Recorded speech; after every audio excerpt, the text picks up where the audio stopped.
So what if I told you that it's illegal to let a donkey sleep in a bathtub in Kingman, Arizona? This, among many other things, are interesting laws that stay on our books simply because they're harder to remove than it is to just let it stand without being enforced. Another such example would be like spitting in public in Goodyear, where you could technically be fined for spitting in public as a misdemeanor, though it's not commonly enforced. So, good morning. My name is Mark Sawhill. I am a law student, currently attending here at South Mountain, but intending to go further there in law. So I've been introduced to these topics quite a bit this semester. And when I came across our own state constitution, I was surprised to see that our 30th article states that only a union of one man and one woman shall be valid or recognized as a marriage in this state. And that was from 2008.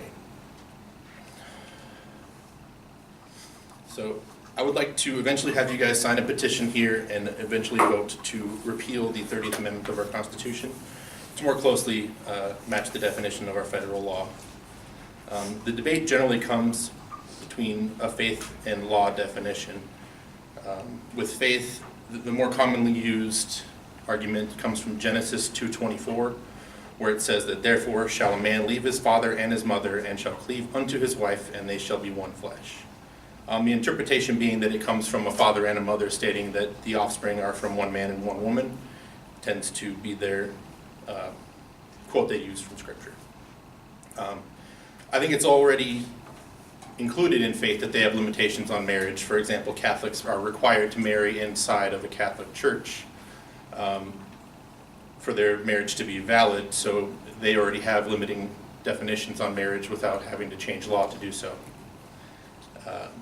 When it comes to law, we develop our constitutions to grant rights to our citizens, not limit them, and granting rights to the couples sharing life together should not be denied. So, after the controversial 5-4 decision of the Supreme Court to legalize same-sex marriage, Justice Anthony Kennedy summed it up very nicely. No union is more profound than marriage, for it embodies the highest ideals of love, fidelity, devotion, sacrifice, and family. In forming a marital union, two people become something greater than they once were. As some of the petitioners in these cases demonstrate, marriage embodies a love that may endure even past death. It would misunderstand these men and women to say they disrespect the idea of marriage. Their plea is that they do respect it so deeply they seek to find its fulfillment for themselves.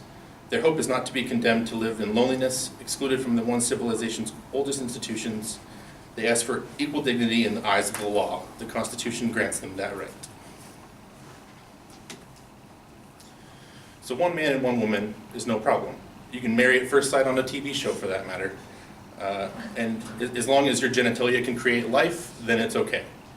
But then, when you come to same-sex marriages, we now have a yes but situation where we say, yes, you can get married, but there's states like Texas who are trying to use the argument of their constitution to revoke what the Supreme Court has passed over the country. So the Texas Supreme Court came out after some of the court cases going on there and said, while the 2015 ruling requires states to license same-sex marriages, it didn't require states to provide the same benefits to all married people. So this is a limiting factor on the law because it's like another situation where federal law comes into play with local law, like marijuana, where states can choose to allow legal usage and the federal government can choose to enforce whether or not they want to charge them for going against that ruling.